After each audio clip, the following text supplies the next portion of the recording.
La iglesia del Señor es una iglesia que tiene que tener una administración tanto espiritual como también, cierto, desde el punto de vista natural. La iglesia tiene que avanzar de esa manera, no puede haber desorden en la iglesia. Y la iglesia nace pero en forma fuerte, estrepitosa, diríamos así, tan fuerte que nace, porque imagínense ustedes que en su primera predicación, el apóstol Pedro dice que se convirtieron 3.000 personas, pero la verdad que no son 3.000 personas, sino que eran 3.000 hombres. No se contaban los niños ni las mujeres. Entonces yo creo que más o menos, haciendo un estimativo, serían como 15.000 personas, más o menos. Entonces la iglesia nace fuerte, nace poderosa y en una forma inesperada el crecimiento. Entonces había que hacer una buena administración de la iglesia. Y aquí hay cosas interesantes a resaltar, porque ya en el capítulo 6 se están produciendo algunas cosas, algunas cosas que es interesante que nosotros las rescatemos para que no nos sucedan a nosotros también. Así que si usted tiene ahí el libro de los Hechos, capítulo 6, vamos a ver algunas cosas. El versículo 1 del capítulo 6 dice: en aquellos días, como creciera el número de los discípulos, hubo murmuración de los griegos contra los hebreos, de que las viudas de aquellos eran desatendidas en la distribución diaria. Ahí está, dice, en aquellos días como creciera el número de los discípulos. Aquí hay una cosa importante a considerar. Dios quiere el crecimiento espiritual de mi vida. Dios quiere que crezcamos, que maduremos, que nos desarrollemos. Pero también no se deja de lado lo otro, que es el crecimiento numérico. Dice que crecían en número. Pero no crecían en número solamente como creyentes nominales, sino que dice crecía el número ¿de los qué? De los discípulos. Pregúntale de lado, ¿sabes lo que es un discípulo? ¿Sabes lo que es un discípulo?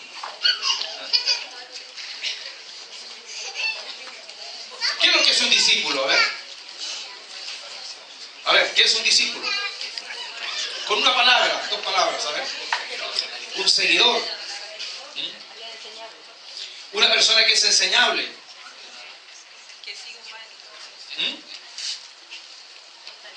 ¿Ya? Deseos de aprender. El discípulo hace eso, ¿cierto? Y sobre todo aprende bajo obediencia. Bajo obediencia. El discipulado era algo fundamental, y de hecho, si usted ve en la Biblia, en la palabra de Dios, por ejemplo, el mandato del Señor Jesucristo en Mateo 28, capítulo 19, dice: por tanto, id y haced discípulos. Es decir, así como en Hechos 6 también nombra acá a discípulos. Y discípulos, el discípulo es una persona que sigue al maestro y que sigue las órdenes del maestro y obedece lo que el maestro dice que hay que hacer.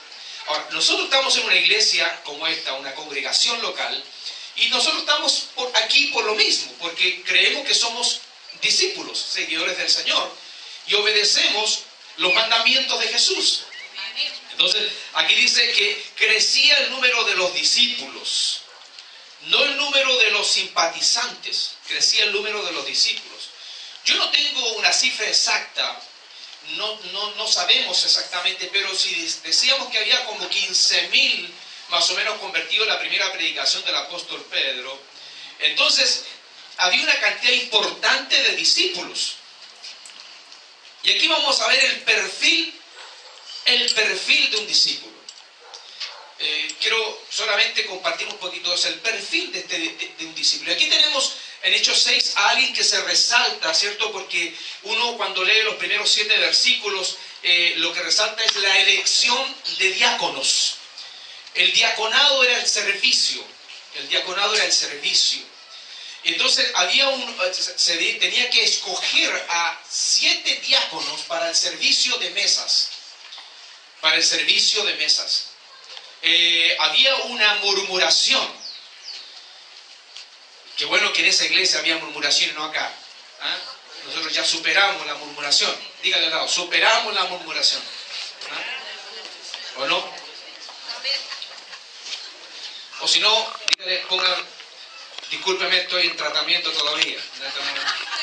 Todavía no me mejoro eso. Pero dice que había murmuración. ¿Ah? Ese es un mal serio en las iglesias. ¿Ah? La murmuración. ¿Cómo erradicar la murmuración?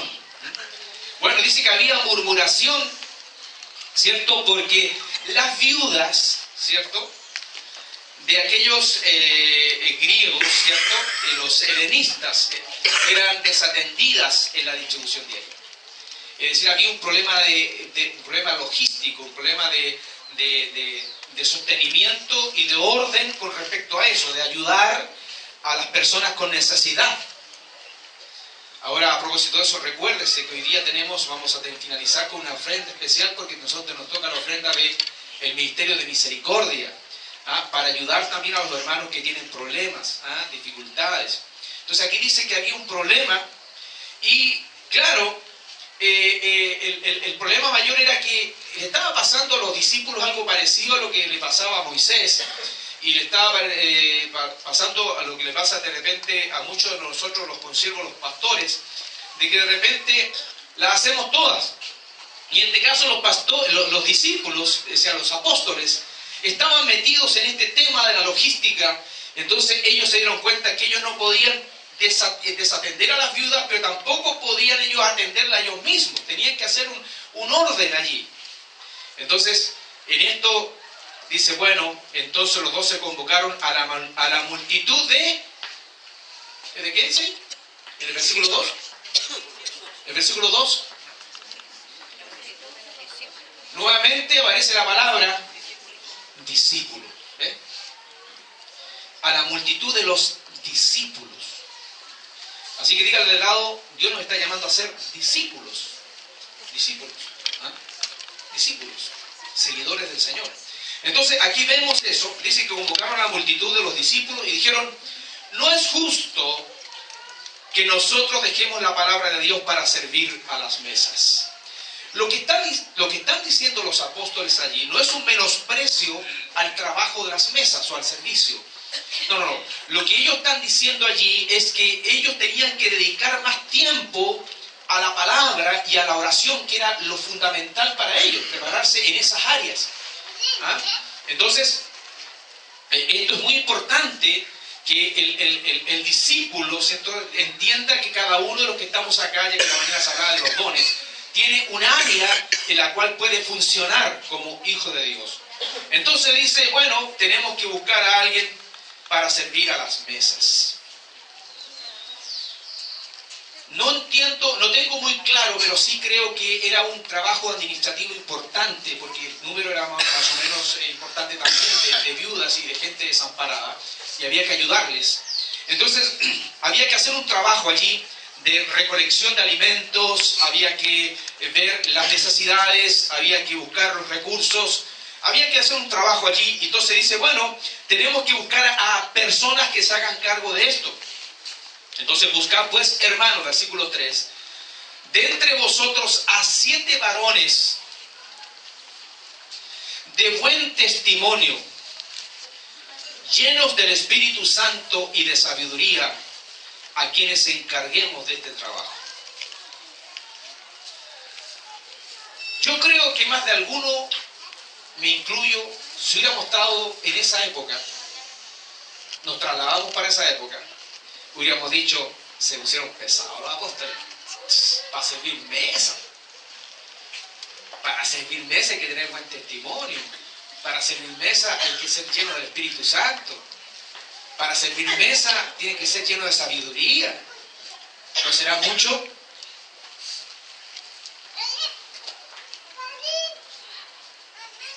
Miren, qué importante.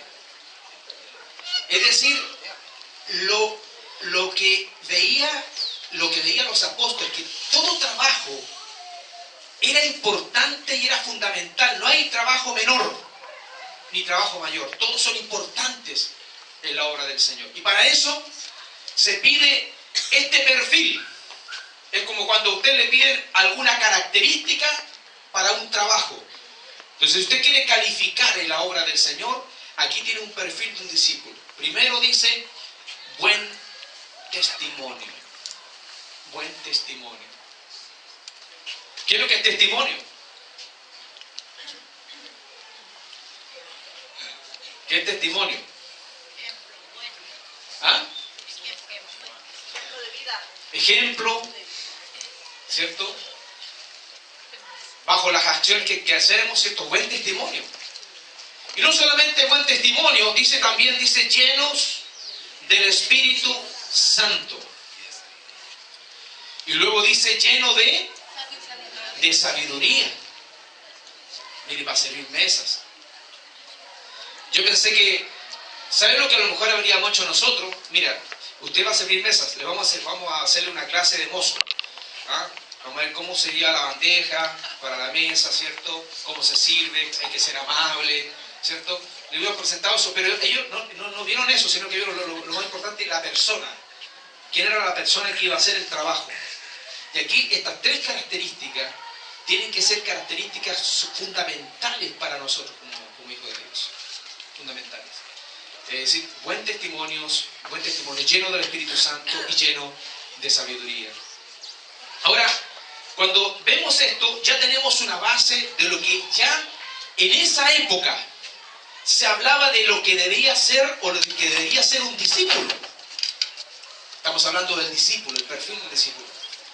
Entonces, cuando vemos esto, dice que estos 7 que fueron tomados, dice, cayeron sobre Esteban, varón lleno de fe, versículo 5, lleno de fe y del Espíritu Santo, a Felipe, a Prócoro, a Nicanor, a Timón, a Pármenas y a Nicolás, prosélito de Antioquía, a los cuales presentaron ante los apóstoles, quienes orando le impusieron las manos.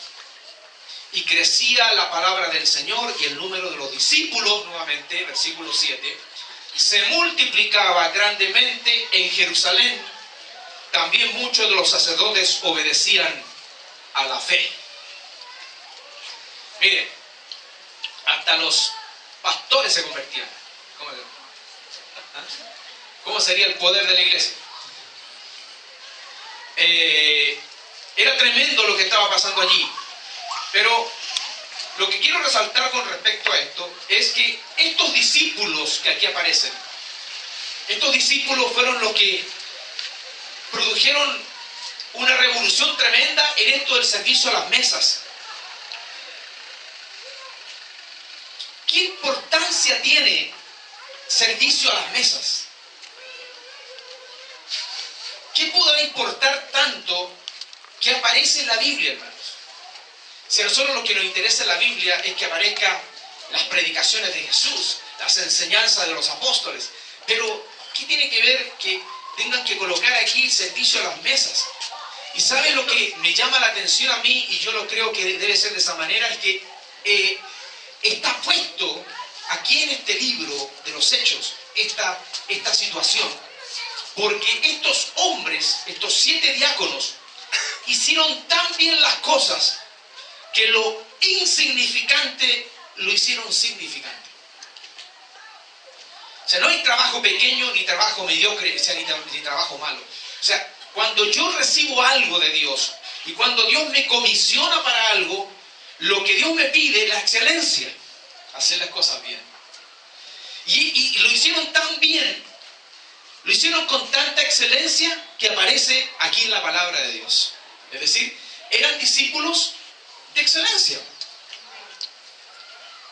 Entonces, ellos, me imagino, cuando estaba Esteban y estaban las viudas para ser atendidas, ahí viene el hermano Esteban, y siempre Esteban a lo mejor tuvo con una sonrisa en la cara, con una alegría, con una motivación, con una oración. Siempre estuvo ahí apoyando esa parte importante de decir que bueno, que estamos con las hermanas y le estamos ayudando y le estamos apoyando. Entonces, lo insignificante para muchos ojos, ahora era algo importante. Era algo importante. Entonces, todo discípulo de Cristo, el seguidor del Señor, tiene que ser una persona que lo que tenga o lo que Dios le dé, tiene que hacerlo importante. ¿Qué tienes tú en tu mano? ¿Qué tienes tú en tu mano? ¿Qué le dijo Dios a Moisés a la orilla del Mar Rojo? ¿Qué tienes en tu mano? O sea, Dios nos dio regalos a nosotros, dones, habilidades, talentos. ¿Dónde están esos talentos? ¿Dónde están esas habilidades para ejercerlas en el cuerpo del Señor? Entonces, tenemos ahí algo importante que se producía en esta iglesia. Y dice que esta iglesia crecía. Esta iglesia crecía. La iglesia crece cuando hay llenura del Espíritu Santo de Dios. Mire, esta congregación somos alrededor de 200 personas.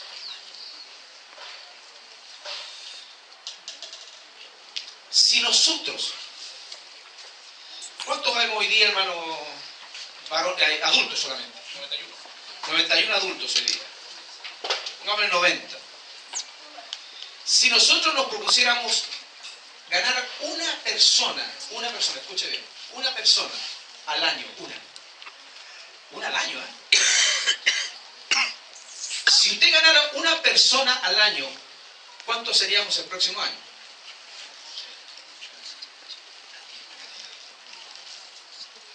¿Mm? 180, ¿cierto? ¿Y cuántos seríamos en 10 años? ¿Ah? No, mucho más. ¿Ah? No, tampoco.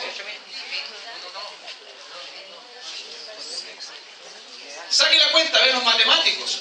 90, el próximo año son 180. Son 19.000. ¿Ah? ¿Sí?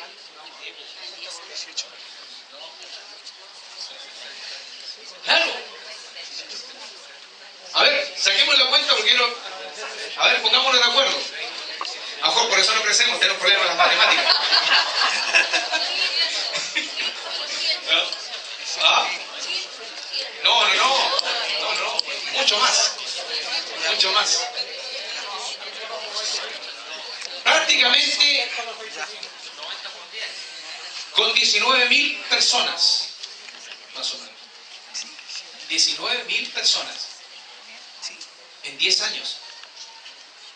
Y tenemos 20 años y un poco más. Dice que ellos crecían. Esta iglesia crecía. Y dice que no hacían estrategias evangelísticas. 46.080.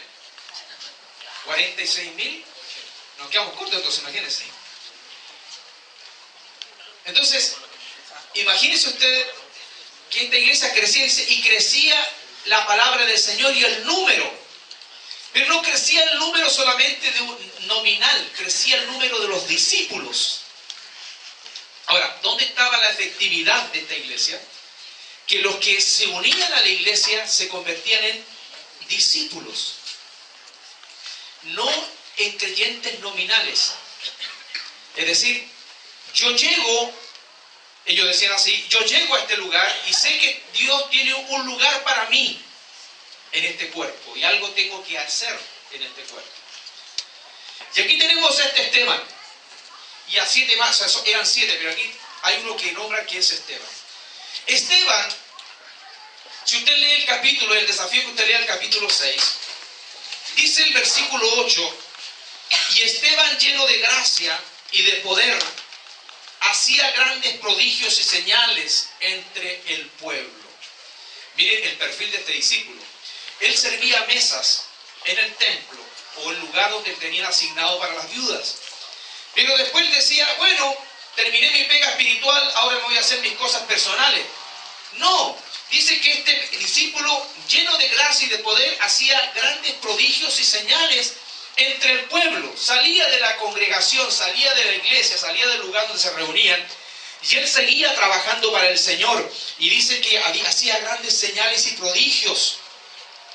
Mire la autoridad y el poder de un discípulo de la época. Si usted sigue leyendo el libro de los Hechos, capítulo 6, aparece no solamente eso, sino que aparece este juicio que se le hace, ¿cierto?, a Esteban, ¿cierto? Se le levantaron los de la sinagoga para culparlo por una situación que yo quiero que usted la lea en su casa, en el capítulo 6, del versículo 9 en adelante, hasta el 15. Y resulta de que Esteban, como discípulo de Jesús, hace una defensa. Mire, usted después lea el capítulo 7, hace una defensa de lo que él cree y de lo que él cree del Señor. Hermano, este diácono, este discípulo, pasea, mire, escuche bien, pasea a los sacerdotes del templo y a los de la sinagoga, los pasea por la palabra. Si usted lee el capítulo 7, se da cuenta que era un discípulo, pero avesadísimo en la palabra.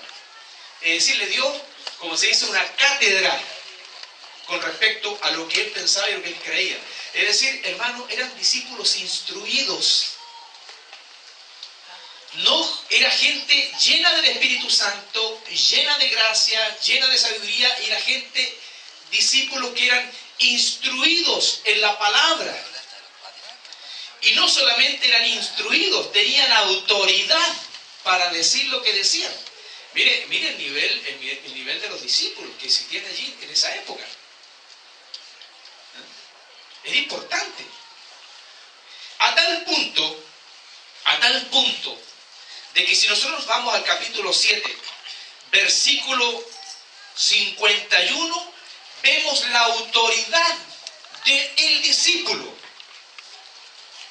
La autoridad que tiene él como discípulo de Jesucristo, porque ya no habla por su propia cuenta, sino que habla por la autoridad del Espíritu Santo. Y dice, no, duros de cerviz e incircuncisos de corazón y de oídos, vosotros resistís siempre al Espíritu Santo como vuestros padres, así también vosotros. Tenía autoridad. Los discípulos tienen autoridad para decir lo que tienen que decir. Entonces usted ve cómo es que vemos un perfil de un discípulo de la época. ¿Qué es lo que el Señor espera de nosotros hoy día como discípulos? El compromiso. A tal punto llega el compromiso de Esteban, y aparece aquí que Esteban fue la primera persona, de acuerdo a los registros bíblicos, es la primera persona que ve a Cristo en gloria. ¿Ah? Mire, dice, voy a leer versículo 53 en adelante. Vosotros que recibisteis la ley por disposición de ángeles y no la guardasteis, oyendo estas cosas se enfurecían en sus corazones y crujían los dientes contra él.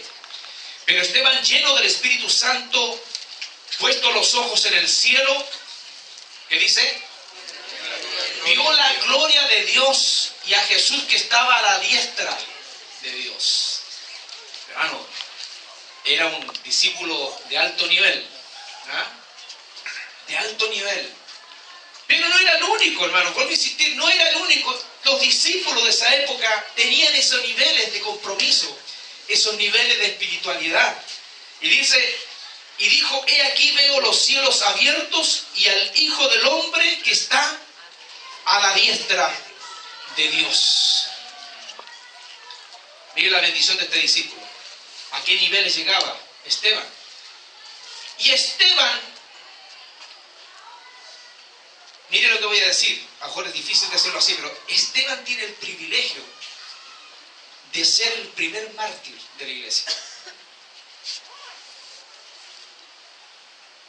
Allí dice, entonces dando grandes voces, 57, se taparon los oídos y arremetieron a una contra él. Y echándole fuera de la ciudad, le apedrearon. Creo que alguna vez usted ha visto, creo que ha mostrado que todavía lapidan a las personas, ¿cierto? Morir, hermano, disculpe que lo de esta manera, morir de un cascote no debe ser una muerte muy buena. El sufrimiento debe ser grandísimo. Dice que esta gente quedaba, a los que los apedreaban, los sepultaban con piedras. Quedaban sepultados con piedras. Y morían así, a golpes. Y dice que lo apedrearon. Y los testigos pusieron sus ropas a los pies de un joven que se llamaba Saulo. Y apedreaban a Esteban mientras él invocaba y decía: Señor Jesús, recibe mi espíritu. Y puesto de rodillas clamó a gran voz: Señor, no les tomes en cuenta este pecado. Y habiendo dicho esto, durmió. Cuando él está siendo apedreado como discípulo, dice que él le dice: Señor, no le tomes en cuenta este pecado. ¿Quién dijo eso? Esteban. ¿Pero quién lo dijo primero? Jesucristo en la cruz. Y Esteban era como su maestro. Aunque estaba muriendo de dolor y de mucha, por su muerte física y lo que estaba sucediendo con él, dejando el espíritu, aún así, en esa circunstancia, él estaba pidiendo por sus enemigos. Miren el nivel de discípulo, hermano. El nivel que nos está mostrando la palabra aquí. Y otra cosa, Esteban, uno dice, a lo mejor, qué pérdida. Un hombre joven, lleno de gracia. ¿Por qué murió tan joven? ¿Por qué tuvo que ser lapidado tan joven? Dios tiene su propósito. Pero el más grande de todos, hermanos, el más grande de todos, es lo que aparece como el testimonio de Esteban. Porque dice que cuando le estaban apedreando, los testigos pusieron sus ropas a los pies de un joven que se llamaba Saulo. ¿Y quién es Saulo? ¿Y qué hizo Pablo? Escribió las epístolas con las cuales nosotros hoy día aprendemos por inspiración del Espíritu Santo.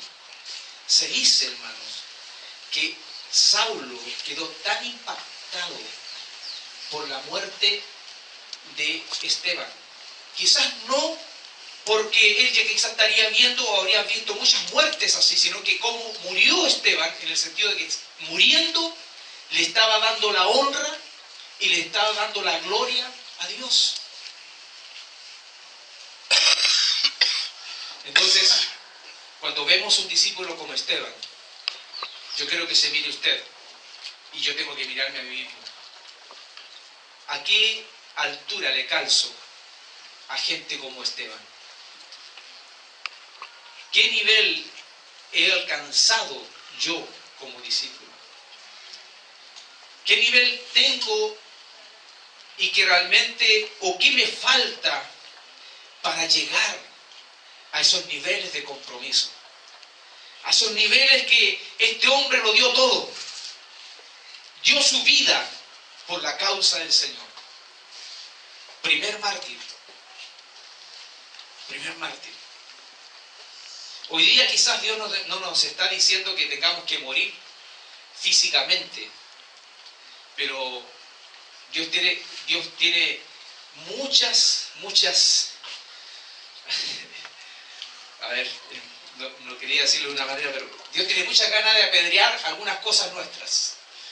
Quiere matar algunas cosas que tenemos, que están ahí en nosotros, que tenemos que arrancarlas. ¿Para qué? Para ser los discípulos que Dios quiere que seamos. El primer mártir, hermanos. Este es el perfil de un discípulo. ¿Por qué pasó todo esto que pasó? ¿Y por qué lo pudo resistir? Porque era un hombre lleno del Espíritu Santo. ¿Qué es lo que es ser lleno del Espíritu Santo? Yo creo que el buen testimonio y la llenura de sabiduría es una consecuencia de estar lleno del Espíritu Santo de Dios. Lleno del Espíritu Santo. Dice la palabra que cada día tenemos que llenarnos del Espíritu Santo de Dios.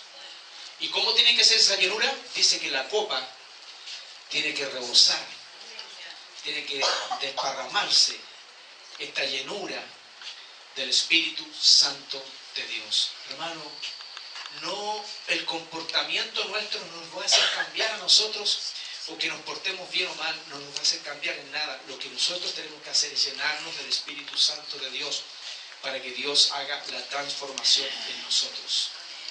El desafío que Dios tiene es grande. Esta tierra, esta ciudad, tu barrio necesitan, pero urgentemente, de los hijos de Dios, del desafío. Y creo que aquí en este capítulo 6 y el capítulo 7 tenemos el ejemplo y el testimonio de lo que Dios quiere y lo que Dios desea hacer con nosotros. Yo quiero que se pongan en pie, por favor. Vamos a orar un momento. Vamos a orar un momento.